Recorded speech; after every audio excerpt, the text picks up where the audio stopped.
Welcome, everybody, to episode 11 of the Canuckleheads podcast. My name is Justin. I'm joined by my co-host, Mr. Wes. Let's talk about some Canucks games. But first, we have to do something that we forgot to do last episode and in celebration of this episode. So this is episode 11. Wes, his number in hockey was 11. And because we reached double digits last week, but we don't plan things, we kind of forgot. I was going to plan like a little champagne pop on number 10 just because we made it to double digits, but number 11's my number in hockey at the end of the day. Justin's is 19, so you're going to see a little bit of a selly on both episodes just because, hey, we're making it, we're doing the damn thing. Justin, cheers to you. Congratulations, Wes. And congratulations to you. Wearing some of that. Ooh, not bad. Little Jaeger. Jaeger spiced. Yeah. Okay, so we are going to kick it off with the Canucks at the Boston Bruins in Boston, November 28th, 2021. Yaroslav Halak got the start in this one. I was kind of surprised to see that. I thought that Demko would probably get all three of these starts, maybe Montreal or Ottawa. Yep. Yeah, it makes sense, his old team. Yep. I don't know, maybe if Green is just, fuck it, and we'll just do whatever now. So. Yep. But yeah, early power play, and Petey finally just shoots when Quinn passes on the puck. He doesn't stick handle or anything, just fucking No rips hesitation. one. Yeah. Nails a bar, which has been a bit of a theme the last It has been. couple times last week. And yeah. But While we're on that topic, I kind of just want to cover it quickly. I'm not sure if our snipers, when they're shooting the puck, they're staring at the bar thinking, I'm going to go bar in. You need to look just inside the bar. My coaches always taught me, this is a classic thing that they teach in hockey. The puck goes where you're looking. If you're staring at the bar, you're going to hit the bar, but it's probably going to go out. Look just inside the bar, boys. Let's get those pucks inside the net because we really need it. So in this game, too, we also had a power play 2 goal. I don't even really know if we have a power play 1 or a power play 2. It's just kind of two jumbled units. Yeah. Power play goal from the squad with Tanner Pearson on it, who scored just a pretty horrendous goal. He fell down and kind of fan on the puck, and it just... Yeah. There was like 4 players in the net, like 3 Bruins and 2 Canucks, which equals 5. Yeah. And it just kind of slid past Ullmark. He just never saw it. It was just a gross one. But Tanner Pearson going to the net. Yeah. Battling. Against like the Bruins always have a rep of being a hard to play against physical team. And that's where you're going to get punished. And you got rewarded. So good on you, Pierce. We the ever mentioned Tanner Pearson on the podcast. He's mentioned every episode. He's a big topic here. So 1-0 Vancouver to start the game. Weird again to score the first goal of the game, but got her down. Nice at least. Yeah. We had what Wes and I were talking about before the show here. What might be the first bad goal the Canucks have, like, there have been some bad goals, but like where it's just a goalie error kind of egregious, like it shouldn't have happened. And this was one of them. Halak just got beat by a clean shot. He wasn't really screened or anything. It just caught him off guard. Exactly. I think it was just so far out he wasn't really expecting a shot, and it just kind of quickly beat him. Yeah. And you could tell he kind of shook his head and said, "That's not happening again." He wanted that one back. Played great for the rest of the game. But yeah, that was. I don't think there's been a goal this year where you can be like, that was the goalie's fault until probably this one. And the one by Thatcher Demko, he just kind of passed it out, and then a quick little play happened on that. Those are the only 2 goals where our goalies kind of fumbled the puck. That's it. Other than that, our goalies have been amazing. So then we had an eventful play where Connor Garland, once again, taking us down to Slapshot City. But this one stung. It was negated by an offside from Niels Hoglander. Yeah. We were talking about this. I remember seeing the entry to that and thinking that might have been offside, and then just the play happens and you kind of forget about it, and then you're like, what a fucking goal. Yeah. And you're like, oh wait, that doesn't count. Yeah. And Justin was quicker than me on that one. I didn't see it regular time. I thought it was a beauty goal. I sellied so hard in the living room. Neighbors were probably PO'd. But then all of a sudden they review the play offside. You can clearly see it was offside. I'm sure, like, our team's a team that gives the boys shit for stuff. I'm sure they kind of gave it to Hog, like, hey, rookie, way to be offside on that one. But at the end of the day, doesn't count as a goal. It was an amazing snipe. Garland deserved 2 in this game. Almost had it, but And there were a lot of good things on this play too, right? It was a nice cross ice pass from Besser to Garland. Tanner Pearson was screening the goalie in front. Everything you want to see except for that offside. And this is what Justin was also talking about a couple episodes ago. Brock Besser's an extremely underrated playmaker. He really is. He's literally looked at as just a goal scorer, but at the end of the day, he sets up passes in the O zone where people don't give him credit. He has playmaking ability. He can lay those 1T passes out there, and that was a great example of it, even though it didn't count as a goal. Let's talk about this too, because maybe that's one of the things that hurts Besser a little bit, because his first year, he was not just a goal scorer, but he was scoring those one-timer from the OV spot goals all the time. Yep. And maybe that's kind of built up a reputation of him as around the league, not just Canuck watchers, of him being just a one-dimensional sniper. But 100%. He's not. He is a very underrated playmaker. Which it is funny because even I talk to the boys at work all the time about my favorite players, and everyone knows on this podcast that Brock Besser is my favorite player, and everyone looks at him as just a one-dimensional sniper, and that's not the type of player that he is. He can set up plays, he can battle in the boards, he can throw hits, he's shown it. He doesn't do it all the time, but he does have some grit to his game, and he can set up plays, and he can also snipe. So he's an effective player all the way around. He's also, he's not bad defensively either. He's a very underrated two-way player. 100%. We all believe he can score 40 goals, and we just want to see him do it. Yeah, 100%. So then in the second period, we had a real goal from Gnarly Garly, Connor Garland. Yep, getting her done. Yeah, just had a quick wrister on the net.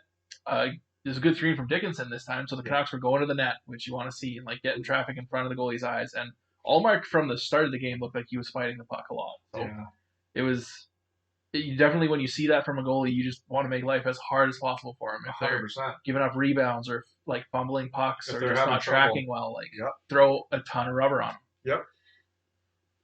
But yeah, and also Dickinson stole the puck from one of the Bruins defensemen or forwards too to set that one up. So, which, attaboy Dickinson, we give you a lot of shit here recently. Yeah.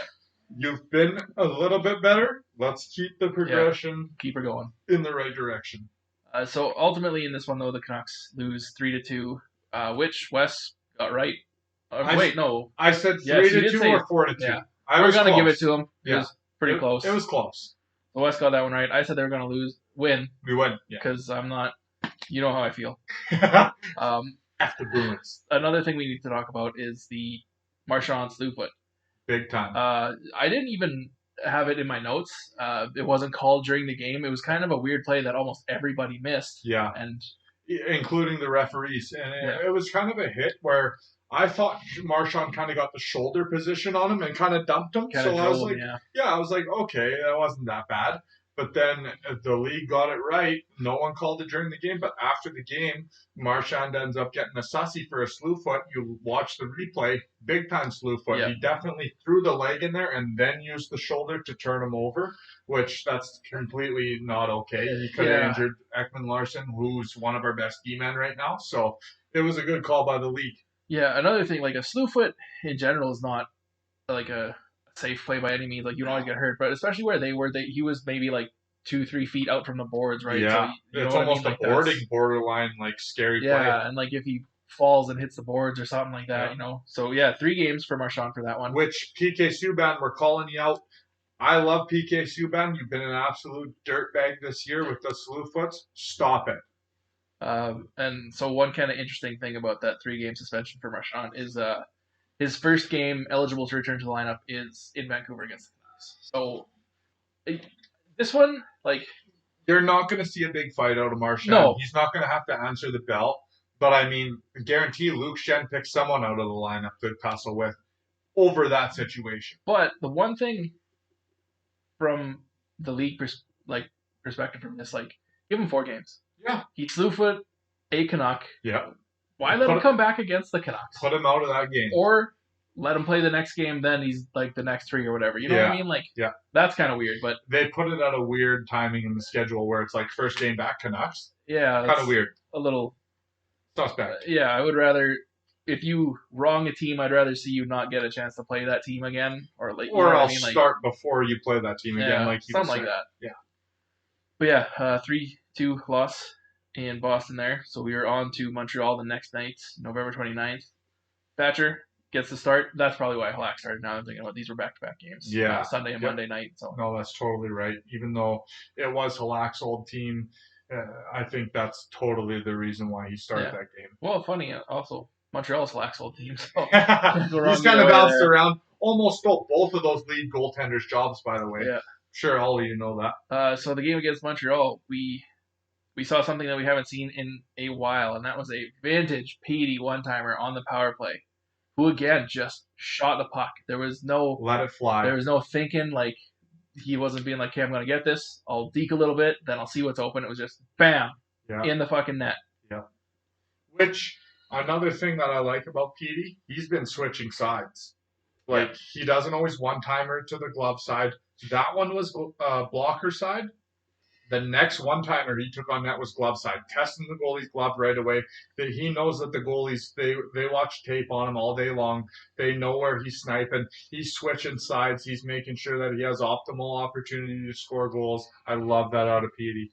Yeah, he's been better as of late. Yeah. So after the end of the first period, it was tied 1-1. In the second, we had a goal from Gnarly Garley, Connor Garland, from Bo Horvat, who just made a great read. Josh Anderson had the puck behind the Montreal net and just kind of dropped it. Fumbled it. I don't think he fumbled. I think he dropped it. I think no, he 100%. He thought there. Yeah, he thought a sense player was there. Bo Horvat right there to pick it up, dished it in front of the net. Garland chipped it top corner. Beautiful goal. Beautiful goal. Beautiful celebration too. He laid the rolling the dice. I love that. Roll the dice, shooter, McGavin, call it what you will. I love the celly out of Garland. Nice goal. Connor Garland's been getting rewarded, which is nice. Should have 3 goals in these 2 games. 100%. So at the end of the second here, it was 2-1 Vancouver. In the third period, it really opened up in the last 8 minutes or so. It was kind of back and forth, and Thatcher Demko was huge the last 8 minutes of this game. Yeah. There's a lot of Montreal pressure, like they were pushing to tie the game, and he was just not having any of it. No. Doing what Demko has done all year. Juggernaut. Yeah. The Dem show was rolling. Yeah. And we should talk about how consistent he's been. And even though we do a lot, it's still we talk about him every episode, but he's totally worth it to bring it up. Especially the amount of cross-crease passes that were made in this game. He read every play like it was on the back of his hand. He was cross-creased to make the save every single time. Not always swallowing up the rebound, but at the end of the day, making the save, the clutch save that we need. Yeah. And then our defense is kind of able to catch up with the play after that and then get possession of the puck and get moving the other way, which is important. Yeah, and the one goal that beat him was just a great pass, and it was... Yeah. You can't fault him for that. Yeah, I can't remember the name of the Montreal guy driving towards the net. Drouin just threw a puck towards him. It was basically the same goal as the Bo and Garland goal. And he just had so much speed. He was a little bit ahead of whatever Canucks defenseman was chasing him down. And you can't fault Demko on that one. No, and Demko jumped across aggressively because he knew the pass was coming across. It's just he just missed it. He was this close to saving it. It's one of those situations where it's not the goalie's fault. He did everything in his possible chance to save that. He just couldn't do it. But yeah, Canucks win this one 2-1. Neither of us got this one right. I actually predicted the Canucks to win when they should lose and lose when they should win. We'll go over our predictions right now. So Wes had the Bruins to win 3-2, so he got that one right. He had a 3-2 win over Montreal and a 4-1 win over Ottawa. So Wes got the wins and losses all right. I had a 4-3 win over the Bruins, 4-2 loss to the Habs, and a 3-2 loss to the Sens. Which I was kind of happy that we kind of went against each other because it kind of makes an interesting dynamic and it kind of covers all bases. And we don't try to do that. It's just what we think. Yeah, it's 100%. It's off the cuff. We don't think of them even before we do the podcast. It's literally when we're doing the podcast, we think of the score predictions, and that's what it is. Like aside from if they're playing the night we're recording, I don't know if they're playing next. No, 100%. We look at the schedule and we're like, what's going to happen? Yeah. We just do it on camera. It's just as real as it gets. So yeah, Canucks win this one. The first win in what felt like forever. And much needed. Yeah. And they had been playing good outside from maybe that second period in Pittsburgh. they've been playing good hockey. It's just they haven't been getting results. So they got the result tonight. That's exactly what Travis Green said in his post-game press conference. He just said, "Hey, I can't knock the team. We've been playing good hockey. We hit a lot of posts. We haven't been being rewarded with some of the games we probably could have at least took overtime. Yeah. But at the end of the day, we need these wins. We're starting to get them. Let's just keep trending in the right direction. Let's go Canucks." So good, maybe kind of pressure reliever, and we'll see how it affects the team going forward here. 100%. So, on to the next game, December 1st. Welcome to December, everybody. And happy birthday, Erica Buckingham. Yes. Gotta throw that out there. December 1st. Let's go. So we were in our nation's capital, Ottawa, against the mighty Senators, who are not so mighty. But neither are we, so we'll keep that to ourselves. Thatcher Demko again in nets. And we had a goal from Tanner Pearson. Let's go. Great puck protection from Garland, who, again, just did the Garland cut behind the net and threw a pass out to Pearson, who was in front. Yeah. To me, it looked like Pearson was shooting before the puck even came to him. Like it was on his stick for a millisecond, just in the back of the net. So, Which, while we're kind of on this subject, let's talk about Garland on the Pearson-Horvat line. Yeah, since Pearson and Horvat are one single entity at this point. Seriously, Pearson cannot get taken off of Bo's line. I have no clue why. It frustrates the hell out of me, but at the end of the day, they stick Connor Garland on that line. What happens, boys? We start producing left and right. I think Garland stays on that line for a while. We'll see it for a little bit, 100%. Bo's been more effective. Garland's been more effective. It just seems to gel. Pearson's been scoring goals all of a sudden. Yeah. Even if they're ugly in front of the net, doesn't matter. Yeah, that's how Pearson scores his goals. He's not going to snipe and go bar down on you. 100%. Pearson's going to be a foot in front of the nets. And, they're going to be greasy goals. At the end of the day, they go in the net. It doesn't matter. So that one was 2 minutes in. So again, Canucks score the first and right away. Yeah. And which is important for us. We like to play with a little bit of a lead because we've all seen in the past we get behind a little bit. It gets a little frustrating. Just get the first goal out of the way and then we start rolling. And then we had a goal from the Ottawa Senators. A familiar face, Mr. Adam Gaudette, who we mentioned last episode. Love you, gods. On the power play. Scored a Ovi goal. And and honestly, vintage Gaudette goal. He's known for ripping the puck. Yeah. He's known for kind of getting in close or near the dots, scoring goals. I love Gaudette. I actually like to see him score a goal, even though it was against us. I was just glad to see him on an NHL team scoring a goal. But at the end of the day, you're not catching a win against us. Get the hell out of here. I do wish a lot of success for God. Because he does seem like a genuinely good dude. And hopefully, I want him to just play the wing. I feel like he's not a center. Let him play wing because I think he can be a good player. And Chicago didn't give him a fair shake. It's kind of sad to see two teams in a row not really give him a fair shake. Ottawa, they're kind of in a position where, hey, let's play some shooters. Yeah. God, hey, you're more than welcome on our lineup. And look what he does. He goes out there and pots a goal, which at the end of the day, he kind of had a little bit of a weird game. He kind of gave up a goal. Yeah, God was also on the ice for that first Canucks goal of the game, too. So exactly. 2 minutes into his Sens career was a -1. So, but I'm glad to see him on the Ottawa Senators. I'm glad to see him getting ice time. Glad to see him scoring a goal. God, we love you here. Former Canuck, wish nothing but the best. So after the first period, this game was tied at 1. And then in the second, we had a goal from Tyler Mott, who scored, assisted by Connor Garland, who, again, Mr. Gaudette had a bad turnover. Took the puck deep in his own end towards two Canucks. And, Garland stole the puck off him and set up Mott, who scored a nice one. An absolutely filthy pass to Mott. I'm so glad Mott buried it because Mott is one of the hardest workers on our team. I preach about Tyler Mott all the time. This is kind of a perfect time to get into Tyler Mott. Some Mott talk. It's hilarious because we talk about our PK, right? All of a sudden, Tyler Mott comes back. Sure, for 2 games while he's back, he's kind of finding his game. All of a sudden, where's our PK at? We're killing penalties. Tyler Mott's back, in full effect, scoring goals, killing penalties. Tyler Mott, you're the man. Thank you very much. Just for everybody watching at home, there's a little drinking game that we can start here. Anytime you hear like a or take a drink. Yeah, for real. So speaking of the penalty kill, we had a 5-on-3 power play for the Ottawa Senators for a minute, and then the Canucks killed it off. Yeah. So what Wes is saying, it looked like, I don't want to get ahead of ourselves on this because it has been just a train wreck on the penalty kill, but it looks like we're taking steps in the right direction. So Amater's back, and honestly, JT Miller, perfect time to bring this up. JT Miller has been great on the penalty kill. You see him kind of in that Mott role where he's picking passes and he's carrying it coast to coast. Like, he's another one of those guys who's not bad to have out there on the PK. Yep. He's one of those guys that can read plays well and then take it to the other end, kill a bit of time. Not mad at it at all. Him and Tyler Mott are kind of our main guys for the PK right now. Yep. And they're kind of helping us out a lot. Yeah, they've been big for us.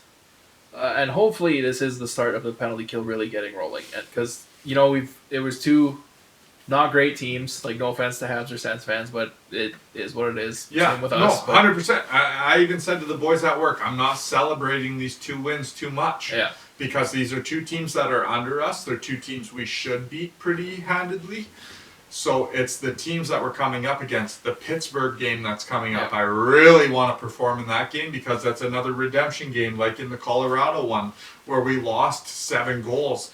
It's like, we need to win this game to show these teams we're no slump. Like, we're no slouch. We're here to play hockey. We need this win. This is a great start to start building something. So we'll see what happens on the next week. On next week's podcast, what kind of mood we're in then. We'll get into it. So then we had a fucking amazing move by Luke Shan. Did his best Bo Horvat impersonation on this one. Just a great power move to the net and chipped it over. I can't even remember the goalie's name in this one. I'm sorry, but it doesn't even matter. Luke Shen walks in from the blue line, chip shot over the glove. Yep. Loved it out of Luke Shen. You could see the animation on his face. He was pumped. He was like, "Boys, did you see that?" And all the boys kind of gave him the helmet rub, like, "Yeah, we seen that. That was unreal." You could tell everybody, like the whole team, loved this one. Yeah, everybody was juiced to see Shen score. And maybe the least likely person you'd expect on the team to pull a move like that, like to do a power move on net and score like that. Luke Shen of all people, the stay-at-home defenseman. It was funny because Green in his post-game interview, they asked him, like, were you surprised to see that type of goal out of Luke Shen? And he let out a huge smile and was like, no, it was a good goal. We expect that out of him. But at the end of the day, he knows they weren't expecting that out of Luke Shen. And after Justin gave him Player of the Week, look what he does. A big week. Might have been a week early on that one. That's okay. He comes in, lays an absolutely phenomenal goal. I love how in his post-game interview, he said, when I score goals, I'm usually looking at whose shin pad it went off of. But no, I walked in and made a great goal. Good on you, Luke Shen. Good old Saskatchewan boy. We love to see that out of you. Saskatoon local, which is where we are based. That's where we reside, baby. So we got some hometown blood on the Canucks there. Let's go. So he scored that one with 30 seconds left in the second too. So big momentum shifter there. Even 100%. Though I wouldn't say the momentum was ever not in our favor, but and it fired the boys up. Like, the guys love to see a guy like Shen get rewarded. He works hard every night, and he's always willing to take a scrap for the team. It's just good to see a guy like that get rewarded. Yeah. So to start the third, we had a goal from Beaufort Williams Scorbat. Ottawa just gave him way too much time and room. He got the puck and he walked right in and just ripped one. Thatcher Demko, Quinn Hughes, Bo Horvat goal. So Thatcher Demko's first point of the year tonight. So let's go. Thatcher Demko putting in offense and stopping pucks. Another one of those wrist shots from Bo Horvat where it kind of looked like a slap shot. It was a rocket. An absolute rocket off the tape. And, that was his wrist shot. It's like, holy shit. I would have loved to have seen them get the dial on that to see what the speed was because it was a rocket. Yeah. And, nice one to see from the captain again. Get a little bit of pressure off him. He had a good assist the night before. Leading the squad. Yeah. Then we got a goal from the power play. Again, another Canuckleheads favorite, Alex Chason. Just a tap in off a shot from Miller, I believe it was. Or maybe digging dirty. 100%. Scored a goal from where he scores goals from. So nothing wrong with this one. It's just Chason being Chason. We're not here to bash him for it. It's what he brought him in for, so he's doing what he's doing. That's the thing. If he's on the power play and I see a puck on the crease, he better be shoveling that in. And what he did there, he seen the puck there, shoveled it in the net. That's what Chason's meant to do. Yep. Thank you very much for doing your job. We like you, Chason. You're growing on us every day. Just keep doing what you're supposed to be doing, and you'll get tons of praise on this podcast.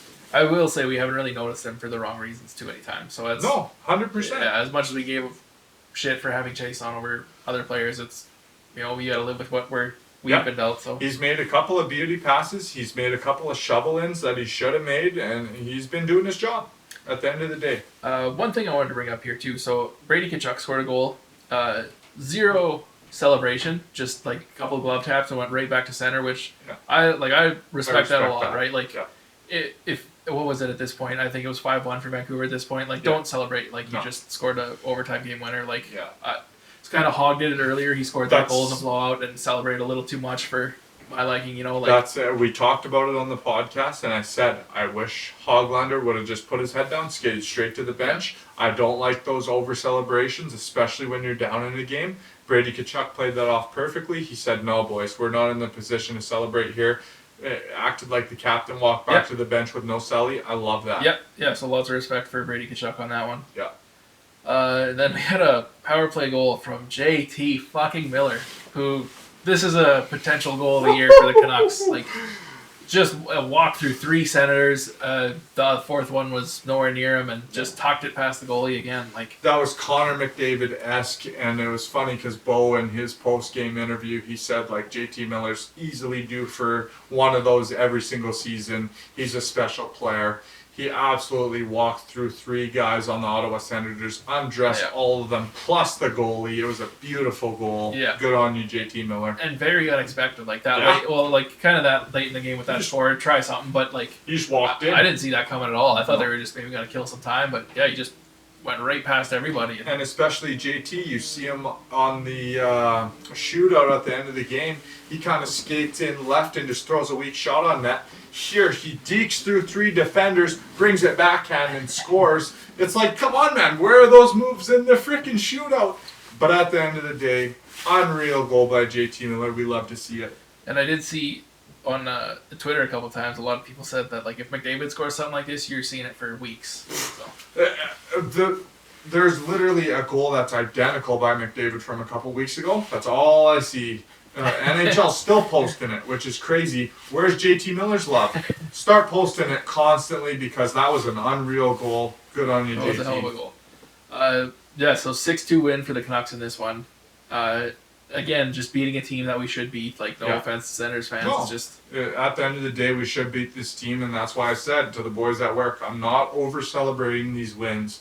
Canadians and Sens, we should beat them. We did beat them. That's good on us. It's like Bo said, we got to keep pushing. We can't get complacent here. We have to keep working hard to win these games, especially these 6-2 type of win games. Let's keep working hard. Let's keep earning wins, and let's just push to that. Hopefully that wild card spot. I looked at the division.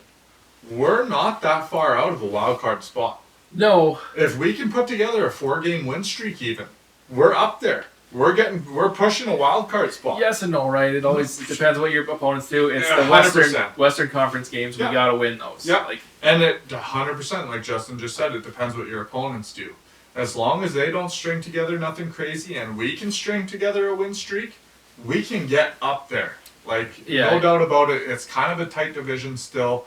We're not out of the question. It's just we really need to pick up these wins. Yeah, it sucks, right? Because if you look at it from like a 10-game span, like we have to go like 8-2, and our opponents can go like 5-5 or something like that, right? And you're not really making up that much ground. So it's a long battle, but those Western Conference games are going to be big. And I like, as much as my head tells me they're out of it, I don't want to be like the season's over. We're battling. To me, I'm like that team above us. That's the one I'm looking at. I think it's the Kraken right now. Let's have a check. Let's just get ahead of the Kraken. And it's on to the next one. That's why I'm looking at it. They kind of went on a streak on the road as of late. They were under us before, but now they're kind of on a bit of a streak here. We need to catch that streak as well. We need to beat some teams, whether it be on the road or at home, and we need to bump that team out of our position because they're not as good as us. They don't have the talent that we do. I don't care what anyone else says. They're the crackheads. We're the Canucks. We're going to beat them. We're Let's the go. Canuckleheads. Yeah, let's go. Another thing to mention in this one here, Quinn Wolverine Hughes, a career-high 4-assist night. So, out of nowhere, Quinn Hughes with 20 points in 23 games, 24 games, something like that. Like, broadcasters didn't even really talk about it during the game. I don't even think they really realized, but he's definitely the quarterback for this team. He's setting up every play where we score a goal. He's our main guy. Go Quinn Hughes. I'm so glad you've been rewarded. I think he's in our top 4 for most scored points, and he's only got like 2 or 3 goals. He's second on our team. There's behind Miller, really? Yeah. Yeah, I know Miller, Garland, Miller, Hughes, and Horvat are all our 4 guys right now who are scoring and putting up points, which those guys you love to see at the top. Best, let's get your name in there as well. Start scoring some goals. Bull Horvat said, you're up next. We need to see you start potting. Yeah. So just in continuation with the Quinn Hughes conversation here, he has had a very, very, like, quietly good year. Just as far as his defensive play goes, and also like offense-wise, I think he's not getting enough credit because Besser and Petey aren't going, so you don't necessarily hear about it as much. Yeah, he's not setting those guys up. It's everybody else, but still, like 20 points in 23, 24 games. Which I also feel like it's kind of the way that the Canucks are trending right now. That's kind of made him fly under the radar in the league's perspective. Yeah. But it's because our team's been on a bit of a losing streak. But look at Quinn Hughes' performance. Come on now. He has been lights out. Doesn't matter if he doesn't score goals for us. He has been setting up all our plays. He's been our main guy. He's been putting up those minutes. He's been playing the best in the league. He's a great player, great defenseman. Even though he knows his defensive game is kind of his weakest element, but at the end of the day, even then, that's been very much improved as opposed to last year. And like 100%, it's not the be all end all stat. It's kind of a flawed stat, but you look at his plus minus. That's the only weakness you can look at. You look at his skating. You look at his playmaking ability. You look at his passing ability. You look at every other angle of his game. It's top notch. You can't get any better than Quinn Hughes. I'd way rather have him than any other defenseman in the league. Quinn Hughes is our guy. He's going to carry us to a cup one day. I believe in you, Quinn Hughes. Let's go. And just, like, he has improved his defensive game a lot, too. And it is always going to be a struggle for him because he's not a big guy, right? So you're going to get out-muscled a lot. So he does have to use those tools that he's elite at. Yep. And last year he had a bad year, like, defensively. And he is very much improved this season, so it's nice to see. And he knows when he looks at his statistics, he knows, okay, that was the worst part of my game. I'm going to improve on that. And our coaching staff knows that as well. Like, okay, this is your only weakness, let's improve on it. And he has tried to do that, and that's all we can ask for out of him. And OEL is kind of our guy who's a bigger stature defenseman who can kind of cover his ass on that one. Yeah. He can make those defensive plays where guys are trying to muscle him and he's like, no, you're not driving the net when I'm here. It kind of is a perfect duo, honestly. Yeah, like having having OEL on the team kind of... It helps. Like maybe Quinn doesn't have to go against like the Getzlav, Terry line in Anaheim, right? Yeah. Put OEL against there, like, because Getzlav's a big guy. He doesn't have the wheels like he used to, but he could outmuscle Quinn any day. Yep. And like that's not a shot at Quinn. It's just pure size. It's what it is, and we've seen it a couple times this year where Quinn there's a guy driving the net, and it's just his physical stature. He can't really outmuscle the guy there, and it's not a shot at him at all. It's just we might play OEL in those types of positions against those types of players who can make those drives on the net, who can really force a threat to our team. Whereas like that's why it's kind of the dynamic duo. Like we got OEL in the second pairing, but he can easily slot into the first pairing if we have a matchup that works that way. Yeah. It's just perfect. And if I don't think there was, but if there's ever any doubt that Quinn Hughes was like a determined player to improve, like it's been proven. Like he's got that same edge and like maybe desire as Petey to be like the best. And that goes a long way. And I think that's something that's going to be like an infectious thing, like to a Niels Hoglander or a Vasily Podkolzin, right? Like the younger guys that are coming in below them. If you see those two guys like just driven like lunatics to be the best player they can be. Like that rubs off on your team, and like even Bo, like going back to him, like it was weird to say one of the veterans on our team. When he was a rookie and like first drafted, like his thing was skating. Like there was questions like whether he was going to be a good enough skater to be a top 2 center. And he focused it. Bo is a great skater now. Bo turned that into a strength of his. Like over his rookie season wasn't that great, but he came back with a twice the skater he was. Yeah. So having those guys that are that driven is just nothing but a plus. Yep, and this is kind of a funny thing that Biz Nasty, Paul Bissonnette, he talks about it. Like, his position in the locker room was just to kind of keep things light, crack jokes with the boys, kind of give them a ball bag tap here and there. But you see those skilled players, and this is going to Quinn Hughes, like, they're sitting there closing their eyes before the game. They're focused on every play that they're going to make. They're focused on everything that they're going to do in the game. They're really visualizing the game, really planning on what they're going to do. And like you see Quinn doing it before games. He's sitting there with his eyes closed, really visualizing the game, really breaking it down, really knowing what he's going to do when he gets out there, and he performs every night. Quinn Hughes is unreal. Can't wait to see how many points he puts up this year. It's going to be a big number. It's going to be a big number. Yeah. Very, very quickly going to be the best highest scoring defenseman in franchise history. Let's talk about, he just got his 100th assist the other night. Oh, there's something else we should talk about too that I didn't write down that I just realized. Yeah.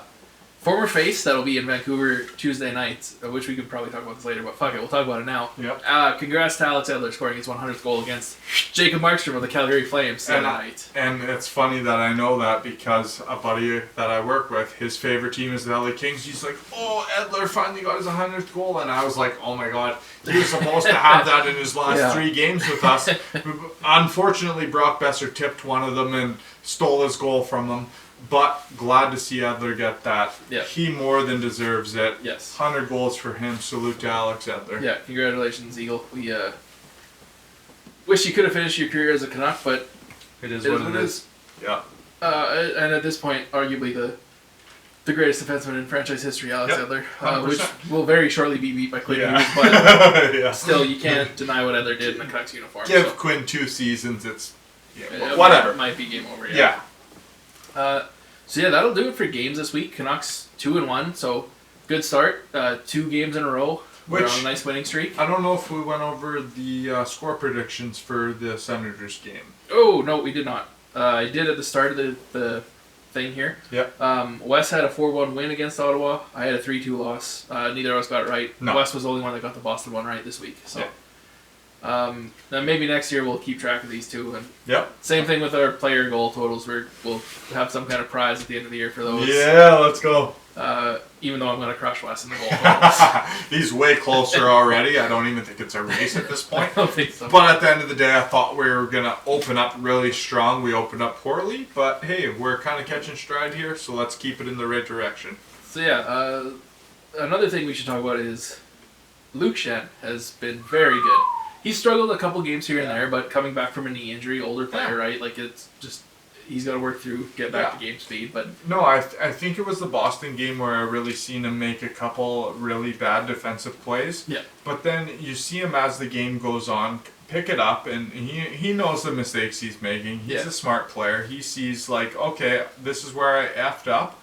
I'm not going to make that mistake again. And he really improves throughout the game, and then you see him in Ottawa, scores that amazing goal. That's what we like to see out of him. And I bet you after that one, that drives the confidence up a little bit more to go, hey, I can drive the net. I can make a play here and there. So we'll see more out of him as the season goes on. So you have 2 points I want to talk about there. I don't think Luke Shan ever is down on himself. Like, after the way his career has gone from being a very highly picked defenseman and like a face of the franchise potential kind of guy. Name on the Stanley Cup. To, being an AHL guy for a while and then, fighting his way back and then winning 2 cups. Like, I think he just has been there, done that, seen it all, and is just a steady pro player. And honestly, for the foreseeable future, he's going to be on that top pairing with Quinn Hughes. That's Shan and Hughes. Doesn't matter what Hamonic does. Doesn't matter how many games of the AHL Travis Hamonic decides to skip out for whatever reason the management is letting him do that. Yeah. In my eyes, Hamonick's a third pairing guy now. Yeah. If he plays, got sent down to Abbotsford for a conditioning stint. So yeah, and it's funny because with the Luke Shan thing, I loved how Bo said in his post-game interview, like, Luke Shen's one of the hardest workers I've ever seen on and off the ice, and you love to see a guy like that get rewarded. And as far as Hamonick goes, I hope we see him in this next game. I hope he's on the third line. Will not be playing tonight. Really? Yeah. Against Pittsburgh? Right, yeah. He got sent to Abbotsford, which we think is a coach decision for a conditioning stint. That's good. Honestly, that's good. If we did see him in this game, I would have liked to see him on the third line. Don't want to see him anywhere near Huggy. I don't want to see him anywhere near Oliver Ekman-Larsson. He just hasn't put in the time this season. And honestly, we've won a couple games without him. Don't mind seeing him down. And we'll see if he plays. I want to see, because he's been sent down twice and hasn't played a game, so I want to see if he actually goes. Well, isn't that weird, yeah. too? Like, we talked about this too. It's like he's deciding, no, I don't want to play in the NHL. Or the AHL. Sorry. That's fucked. A little bit, yeah. So we'll see if he actually goes and plays. But so this makes a bit of an interesting blue line combination here now too, right? Because it's Shen Hughes, it's OEL, it's Myers, right? You're not messing with those unless Shen has a couple disastrous games or something. I don't see that happening. So you have Pullman and Burroughs, but Burroughs can play both sides, so you're probably not taking Burroughs out. Hamonick and Pullman both only play one side, so it's Hamonick and Pullman on that third pairing. I don't mind at all because I see Pullman as a little bit more of a skilled defenseman, and I see Burroughs as a little bit more of a gritty defenseman. So I don't mind that pairing at all because it kind of works. Like, you see Pullman kind of making the skilled passes, the skilled plays, and then you see Burroughs, like, digging in the corners, making the hits, like, being a gritty defenseman, which that's what we need Burroughs to do. And he steps up and takes fights, which I didn't expect out of him at all. No. But look at him go. He's doing it. Luke Shen's doing it. That's all we need out of the boys.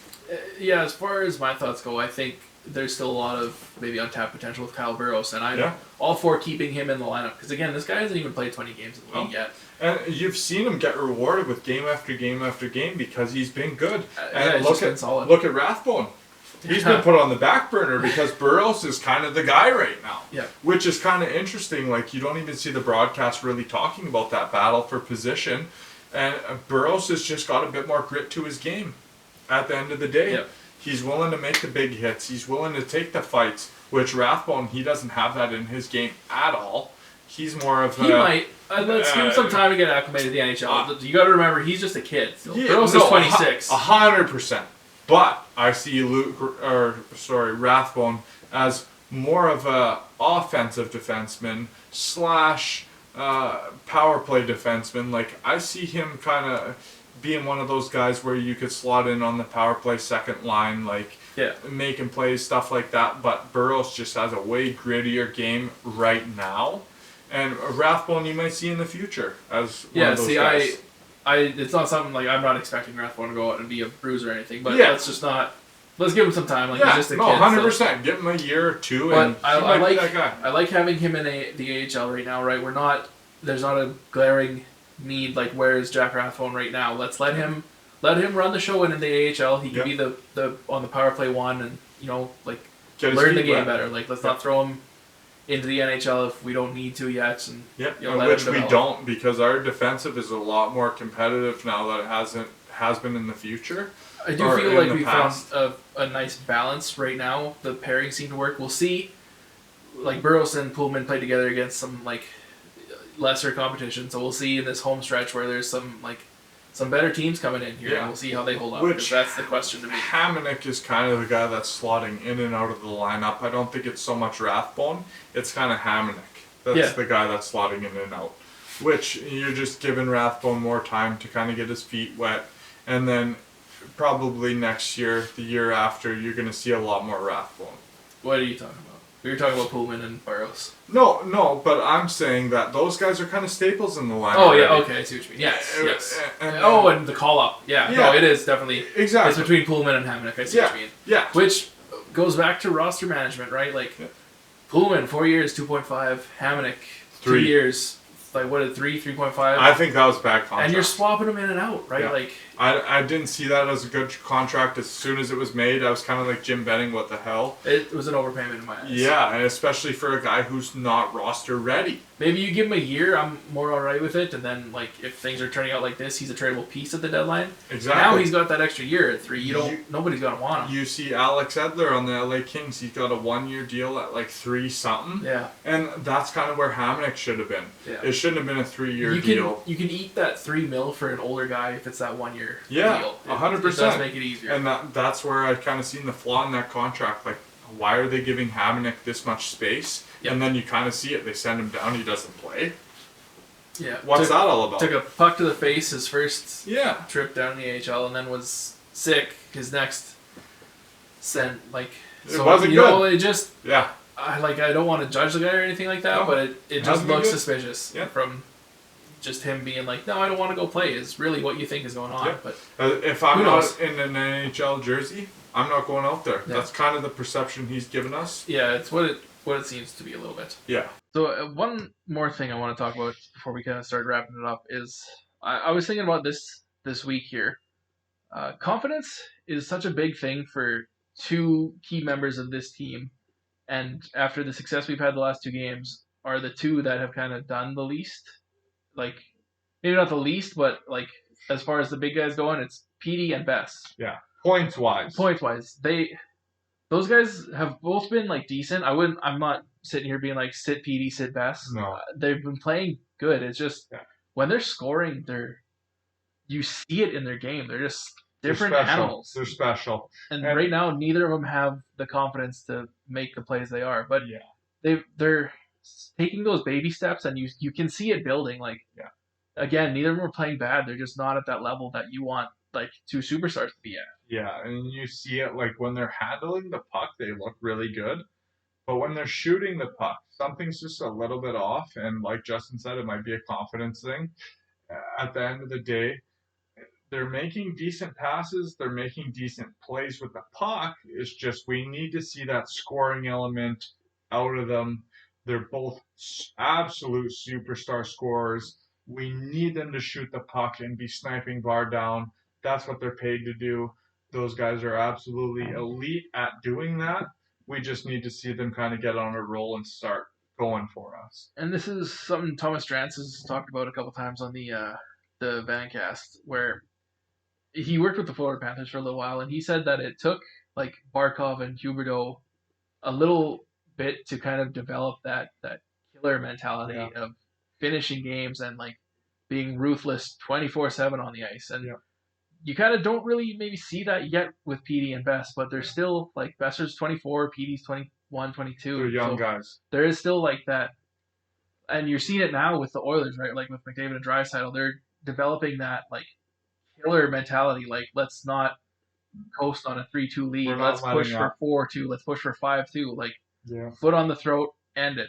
Yeah. And so like maybe we're in the process of seeing them learn that now, and like last episode was a really negative episode from Wes and I. Like, and how could you not? Honestly, I kind of like I feel a lot better now. Like the wins help, but I think we just needed to get that out and just like it was a venting process. Yeah, I feel like so much more better about the team now too. That we get it off our chest. Yeah, it's a lot of frustration. Like Justin said the last episode, like we care a lot about what this team does and how they play. So when we see them not play to their potential, it hurts. Yeah, like I fucking had cancer and used a wish to go meet the Canucks. Exactly. We give a shit about this team. And that's crazy. Like that's absolutely wild. So like he was just saying, it means the world to us when they win a game. We feel it. Yeah. We have energy from it. So let's just get on a little bit of a win streak here. Let's get some more respect from the league. Like you've seen it after that Vegas run that we had in the bubble. We got some respect from the league. Teams started to take us serious. Yeah, and now you see it just gone. Yeah. Teams don't respect us again, and we don't appreciate that. We're a dangerous team. We play hard. So now we're going to start to build some wins, hopefully, get that respect back, And then when we go to play teams, they know, hey, we better be on our A game because these guys are coming for us. Just like back in 2011, right? You want Yeah. teams to be like, oh fuck, we got the Canucks. You know what I mean? Like it's a hard game. Yeah, and yeah, we just want to see some wins. Yeah. We want to see a fun game, and I don't know. I feel like after that big like venting session of after weeks and weeks of misery, it did help. I feel a lot better. Me too. I'm happier. I feel confident about the game tonight. I'm not sitting here being like, yeah, we're gonna crush the Penguins, but I'm like, we're not gonna get our heads caved in. Like fucking knock on wood. But our confidence is a lot higher than the last time we just played them, and I feel like it's a redemption game, just like what we talked about with the Avalanche game. It's one of those games where, hey, these guys kind of took it to us last game. Let's show them what type of team we are. Let's put some goals up early, put them on their heels, and let's win this game. Yeah, and it'll be a different vibe with like Crosby in the house for the first time in a long time, because I believe he was hurt the last time he was there. He was. You know, we'll always remember the golden goal in Vancouver. Yeah. Like, you know, Sid and Vancouver have a bit of a history, so hopefully it'll be all the boys will be ready, and 100%. You know, it'll be a good game tonight. So that being said, I think we can get into score predictions this week. I want you to kick it off. All right. So tonight, Saturday, what is it, December 4th? We have the Pittsburgh Penguins in the house in Vancouver. Oh, I don't know how to go with this one, Wes. 3-2 Vancouver Canucks. He stole it from under my feet. I'm saying 3-2 Vancouver Canucks. I literally, before he even said it, that's exactly what I thought in my head. I feel like it's going to be a tight checking game. They kind of took it to us last game, but we're here to prove we're better than that. Demko's going to be in net. He's going to show out.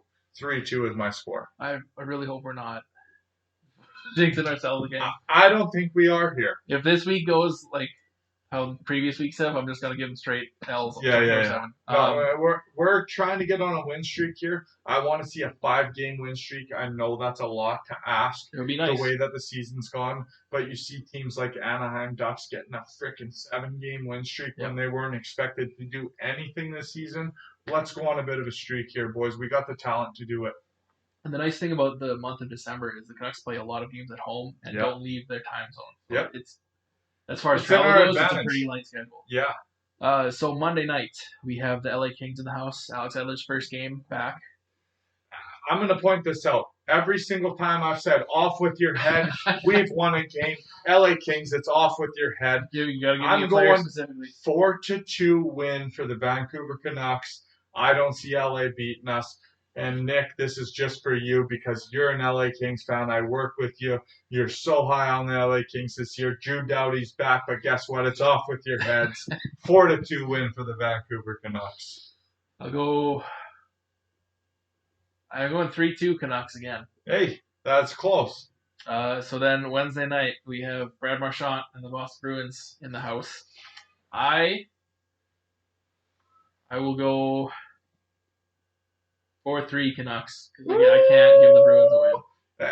Honestly, I see this kind of a high-scoring game as well. I'm going to give it 5-2 for the Vancouver Canucks. I think Justin's closer on this one, but I'm just hoping for a high-scoring game. I hope we can pot some goals in this game and really shut them down.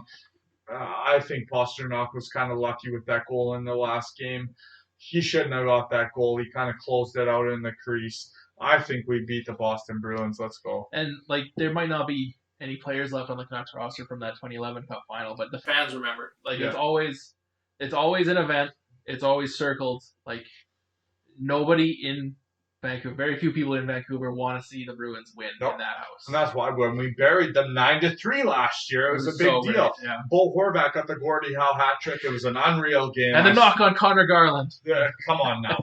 Let's go. All right. So Friday night, we got the Winnipeg Jets in the house, which this might be a battle of the goaltenders.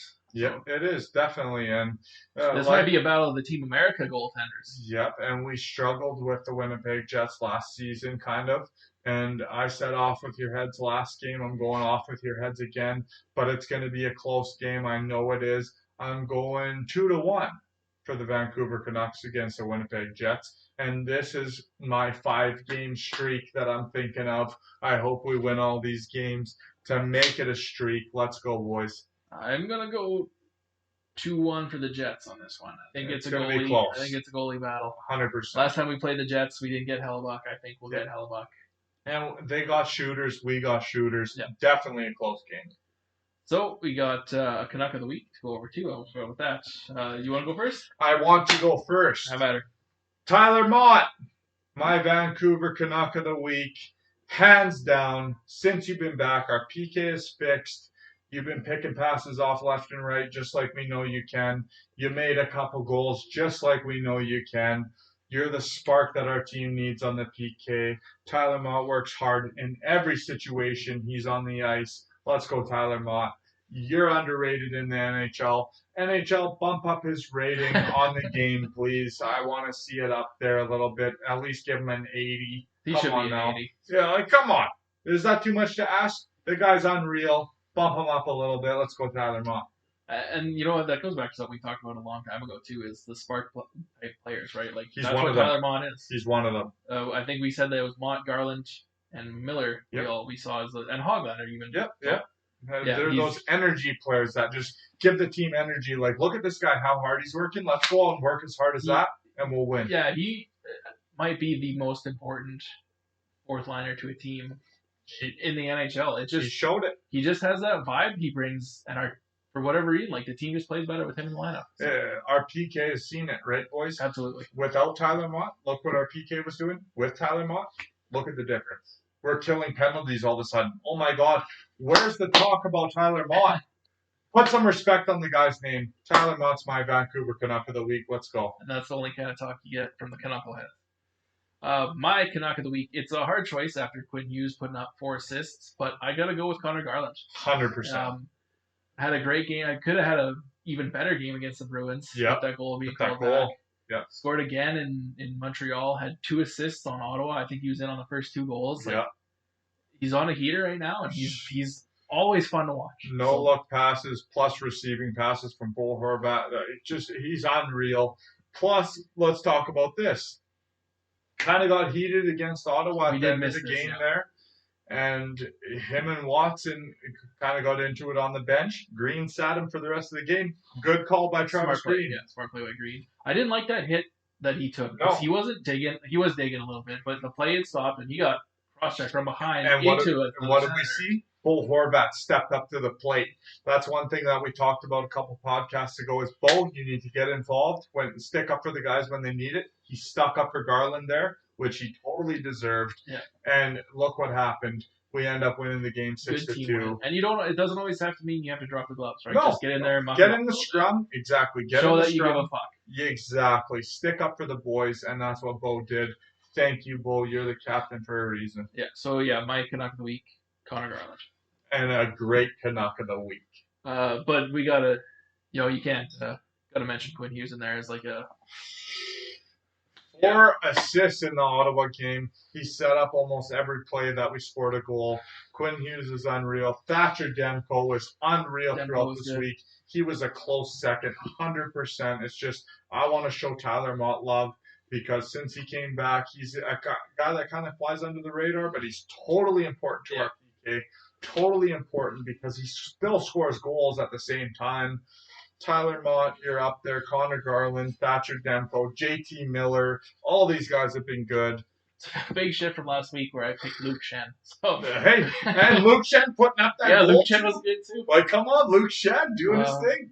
Okay, so I got a couple tweets because it was a good week for Canucks Twitter. Let's go. This is from the Ottawa Senators game. Tyler Mott from Connor Garland and Adam Gaudette. That goal had Benning's fingerprints all over it. I like that one. This one's from the Ottawa game as well. It's all my tweets are from the Ottawa game. Actually. That's okay. This one, first Daniel Wagner, Pascagoula was at first tweet. This one is from Peter Skriko at Skriko26. If McJesus scores that goal, it's on every highlight pack for a week. That's about the JT Miller goal. I know. Literally. True. Then this last one is from yours truly at GChief19. Pierce and Bo are so attached, they both have to be in the box together. Nailed it. And I didn't see anybody else tweeting that. That's the No. first thing I saw right away. I was like, somebody's going to say that. And I didn't see nothing, so I was like, that's mine. Yep, 100%. And it's crazy to me that those two are still glued together, but at the end of the day, they're way more effective with Connor Garland on that line. As long as those three stay up there, I don't have a problem with that line. But the minute you take Garland off that line, take Pearson off that line too. Don't want to see it. Garland, you're the man. Keep doing what you're doing. Push hard. Make plays. Do your thing, baby. Play like a Canuck. Yep. Yeah, I think that'll do it for this week's episode.